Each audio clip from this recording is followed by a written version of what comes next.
Jai Shri Swaminarayan. SSTM School CBSE runs by Shri Sahajanand Gurukul Mankwa heartily welcomes you all to this online education. I am Jyoti Bhanushali and today we are going to learn about 7th standards SST's Geography chapter number 3, Our Changing Earth. Dear students, before we started, as I told you in every video, just keep your notebook, your pen, pencil, everything with you, okay? And what I will write on this board, you will have to write it in your notebook, okay? So, today's our topic is our changing earth. Yes. What does it mean? Sometimes you feel some vibrations in the earth, right? Flood, cyclone, tsunami, you feel or heard about all these things, right?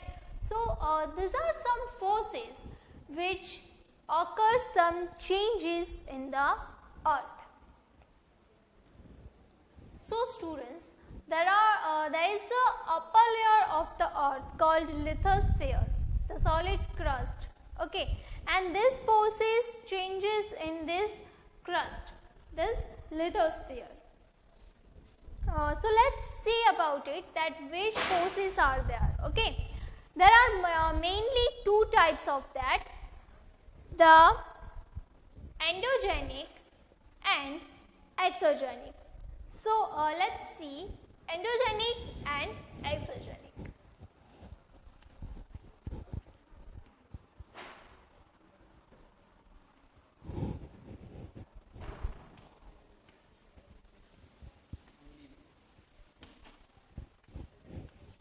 So dear students, endogenic means what? The forces that occurs in interior of the earth, okay, and exogenic means forces on the upper layer of the earth, means कि जो अर्थ के अंदर से जो forces हैं जो कि अर्थ में कुछ चेंजेस लाते हैं उनको एंडोजेनिक फोर्सेस बोला जाता है, और एक्सोजेनिक मीन्स कि जो अर्थ के इंटीरियर से नहीं है, okay. Now let's see about all this forces. Endogenic forces that are volcano, earthquake or landslide. Write it down. Endogenic, volcano, then earthquake,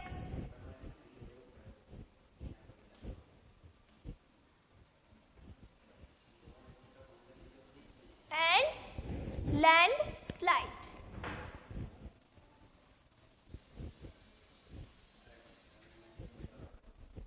Okay, now let's see about the exogenic. एक्सोगेनिक जैसे कि हमने देखा जो flood है, okay, tsunami आती है या फिर साइक्लोन है, तो वो सारे जैसे कि river, okay, then wind, C, okay, river, wind, then sea waves and glacier.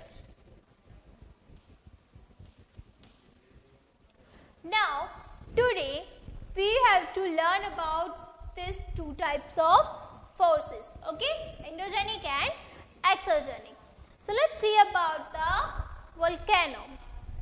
So students, volcano जो है तो वो आपने काफ़ी बार सुना होगा कि कई जगहों पे कभी अचानक से ज़मीन में से आग निकलने लगती है, ओके.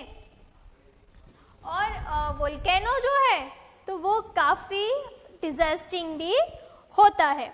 जैसे कि हम देखें कि कई बार ऐसा होता है कि अर्थ के इंटीरियर में जो मैग्मा होता है, ओके, उसका जो फोर्स है ड्यू टू इट्स हीट, तो वो काफ़ी फोर्सफुली अर्थ से एकदम सडनली बाहर निकलता है एंड फिर अर्थ का जो अपर क्रस्ट है उसको काफ़ी वो हार्म करता है एंड जब ये वोल्केनो ठंडा होता है, ओके, तब उसमें से डिफरेंट जो लैंडस्केप्स हैं वो बनते हैं।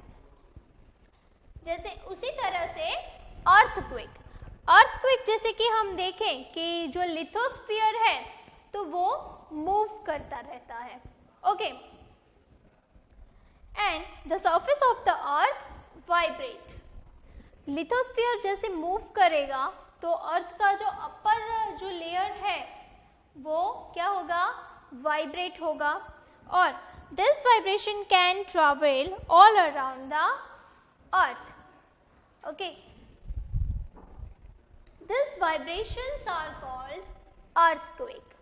लिथोस्फीयर की जो प्लेट है वो मूव करने की वजह से अर्थ का अपर लेयर में जो वाइब्रेशंस आते हैं उसको अर्थक्वेक बोलते हैं, okay. Now students, the place in the crust where the movement start is called focus, okay. जहाँ पे ये मूवमेंट स्टार्ट हुआ है, लिथोस्फीयर का जो मूवमेंट है वो स्टार्ट हुआ है, उसको क्या बोलेंगे, फोकस। एंड जहाँ पे वाइब्रेशंस जो है वो पाए गए हैं उसको सेंटर बोलेंगे, epicentre. The place on the surface above the focus is called epicentre. Now here vibrations travel toward from the epicentre as waves और फिर वो धीरे धीरे सब में फैलते जाते हैं and this is how the earthquake forms. Then after, जैसे कि अर्थक्वेक है तो उसको हम पहले से प्रिडिक्ट नहीं कर सकते, okay. Earthquake and volcano, this two are sudden forces of interior of the earth. ये दो ऐसे हैं जिनको हम प्रिडिक्ट नहीं कर सकते, लेकिन कुछ ऐसे प्लेसेस हैं जिनको अर्थक्वेक सेंटर के अर्थक्वेक जोन ऐसे उनको डिक्लेयर किया गया है जिससे कि वहाँ से बचा जा सके। एंड कुछ ऐसे टेक्निक्स हैं कि जिससे कि हम अर्थक्वेक से बच सकते हैं या फिर अर्थक्वेक जब हो तब उससे कोई भी हमें नुकसान ना हो, हार्म ना हो, वैसे हम बच सकते हैं। जैसे कि कुछ सेफ स्पॉट है, ओके, जैसे कि किचन काउंटर के अंदर कोई टेबल या फिर डेस्क हो, ओके, या फिर कोई कॉर्नर हो, तो वहाँ पे अर्थक्वेक के टाइम पे आप पहुँच जाए तो वो एक सेफ प्लेस है। Then after stay away from, तो उस टाइम पे हमें किन किन चीज़ों से दूर रहना है, तो जैसे कि ग्लास की चीज़ें हो, ओके, तो जैसे कि मिरर या फिर कोई विंडो का ग्लास, वो कोई फायर हो वो, तो ऐसी कुछ चीज़ें हैं जिनसे कि हमें दूर रहना है। एंड बी प्रिपेयर्ड, तो जैसे कि हमें पता है कि अर्थक्वेक कभी भी आ सकता है, उसको प्रिडिक्ट नहीं किया जा सकता, तो उससे बचाव के लिए जो चीज़ें ज़रूरी है या फिर टेक्निक्स है कुछ, तो वो हम खुद भी याद रखें और हमारे जो मेंबर्स हैं, फैमिली मेंबर्स हैं या फिर फ्रेंड्स हैं, ओके, उन सबको भी हम ये बताएं, so we can prepare for that. And here is an example of earthquake in Bhuj on 26 January 2001, and it was a great earthquake at that time, जिसमें कि काफ़ी कच्छ में काफ़ी मात्रा में नुकसान हुआ था। Now let's see about major land forces. Okay, जैसे कि हम देखें कि मेजर लैंड फॉर्म्स जो है, तो लैंड्स जो है वो कैसे फॉर्म होती है, ओके। जैसे कि या तो कुछ ब्रेक करके या फिर जो इरोजन होता है, ओके, उसकी वजह से एक जगह से दूसरी जगह पे जो सॉइल और बाकी सारे जो मिनरल्स, फर्टिलाइजर्स हैं, तो उनका जो एक जगह से दूसरी जगह पे जो वो ट्रांसफर होते हैं, तो उस वजह से काफ़ी लैंडफॉर्म्स होते हैं। Now let's see the work of river, okay, exogenic forms. जैसे कि हम देखें कि रिवर जो है, तो हर एक रिवर का वाटरफॉल होता है, ओके। नाउ ये जो वाटरफॉल है, नाउ वाटरफॉल जो है, तो रिवर जो है जहाँ पे वो टर्न लेती है, तो वहाँ पे वो नीचे किसी एक हार्ड सरफेस होगा, वहाँ पे वो फॉल होती है और वहाँ पे उसका जो इरोजन है वो होता है।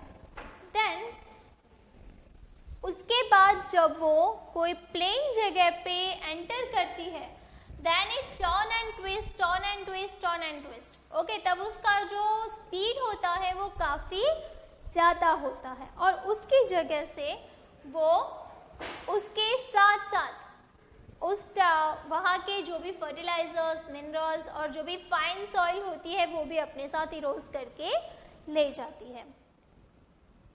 एंड उसके जो टर्न्स एंड ट्विस्ट हैं वो एक मेंडर जैसा बनाते हैं। Say here is a river, okay, and here are some turn and twists, okay. तो यहाँ पे ये यहाँ पे जो है वो है मेंडर और यहाँ पे कुछ फाइन सॉइल्स और वो इकट्ठा होंगे। Fine soils, fertilizers, then some minerals are also there, okay. तो यहाँ पे ये जो मेंडर है, मेंडर एरिया, वो किसको बोलेंगे? उसके जो टर्न एंड ट्विस्ट होते हैं वो वाले एरिया को। देन आफ्टर क्या होगा कि वो टर्न एंड ट्विस्ट करते जाएगी, करते जाएगी, करते जाएगी और फिर एक क्या होगा कि ये वाला जो उसका पार्ट है वो पूरा उससे अलग हो जाएगा और एक अलग से लेक फॉर्म हो जाएगा। देन आफ्टर जैसे जैसे वो आगे जाती जाएगी, जाते जाएगी, तो उसका जो फ्लो है वो काफ़ी तेज़ होने की वजह से कई कई जगहों पे फ्लड भी हो सकता है। And then at time the river overflows its bank. This leads to flooding to neighboring areas. As it floods, it deposits layers of fine soil and other materials called sediments along its bank. जैसे कि हमने देखा कि river जो है वो turn and twist करती करती वो अपनी जो उसका रास्ता है वहाँ से जाएगी, ओके। देन आफ्टर उसका फ्लो ज़्यादा होने की वजह से जब वो अपने बैंक से उसका फ्लो जो है वो ओवरफ्लो जब होगा, ओके, तब रिवर जब ओवरफ्लो होगी तब उसमें फ्लड आएगा। एंड देन उसके जो नेबरिंग एरियाज जो है, उसके आसपास के जो एरिया है उसको काफ़ी नुकसान हो सकता है। लेकिन जहाँ से वो गुजरेगी, ओके, तो उसके जो बैंक्स मतलब कि उसके जो किनारे के जो जगह है, किनारे के जो प्लेसेस हैं वहाँ पे वो काफ़ी मात्रा में फर्टाइल सॉइल, मिनरल्स, मतलब कि जो उसके सेडिमेंट्स जो है, ओके, जो कि वो लैंड को फर्टाइल करेंगे उसको वो पीछे छोड़ के जाती है। देन आफ्टर जैसे जैसे वो आगे बढ़ेगी तो वो क्या होगा, उसका जो फ्लो है वो कम होता जाएगा। एंड जब जैसे जैसे वो सी की तरफ आगे बढ़ेगी उसका फ्लो कम होगा और वो ट्रिब्यूटरीज में डिवाइड होगी, ओके। अब वो डिस्ट्रीब्यूटरीज में डिवाइड होगी तो हर एक डिस्ट्रीब्यूटरी का अपना अलग एक फ्लो होगा, अलग एक पाथ होगा, अलग एक माउथ होगा, ओके। और आगे जाके वो जो सारे डिस्ट्रीब्यूटरीज हैं वो आगे मिलके क्या बनाएंगे, डेल्टा। ओके, और वहाँ पे उनका जो भी फाइन सॉइल्स और सेडिमेंट्स हैं वो वहाँ पे वो डिक्लेयर करेंगे। So this is the work of river. Now let's see about the work of sea waves. The work of sea waves, तो जैसे कि हम देखें कि सी वेव्स जो है मतलब कि दरिया की जो लहरें हैं, ओके, तो वो क्या काम करेंगे कि दरिया की लहरों के बीच, दरिया के बीच जो बड़ी बड़ी चट्टानें होती हैं,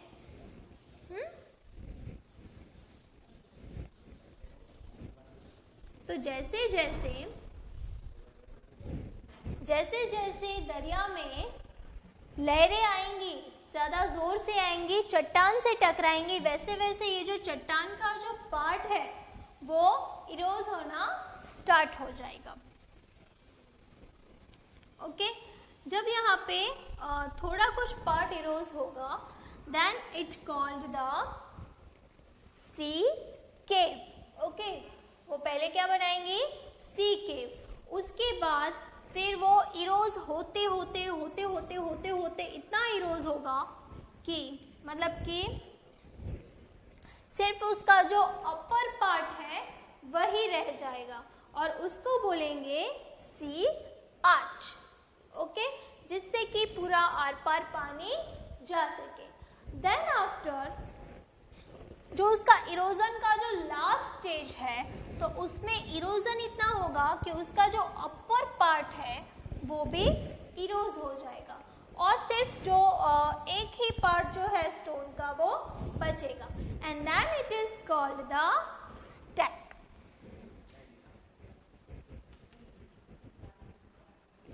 And this is how the sea waves erode the stones, or we call them the small lakes or whatever. And this is how they form the landforms. Then after the work of ice, जैसे कि Himalaya. Okay, तो हिमालय जो है तो वो पूरा ice से बना हुआ है, but it is actually the reverse. Okay, अब जब यहाँ से ये जो आइस है, ओके, तो वो जब मेल्ट होता है तो वो काफ़ी मात्रा में पानी लिक्विड मीन्स कि वाटर में फॉर्म होता है. एंड देन वाटर जो है वो काफ़ी ऊंचाई के गिरने की वजह से अपने साथ साथ माउंटेन के जो रॉक्स होते हैं, मिनरल्स होते हैं, उनको भी अपने साथ साथ लेके आते हैं. And then after they form, वहाँ से उसके माउंटेन पर से उसका इरोजन होता चला जाता है और जहाँ पे वो लोग वो स्टेबल होता है पानी, वहाँ पे फिर लेक या फिर पॉन्ड फॉर्म होता है. Then after work of wind, तो work of wind, तो wind कैसे काम करेगा कि जैसे कि इरोजन के लिए, जैसे कि हम देखते हैं कि काफ़ी सारे डेजर्ट हैं. Okay, like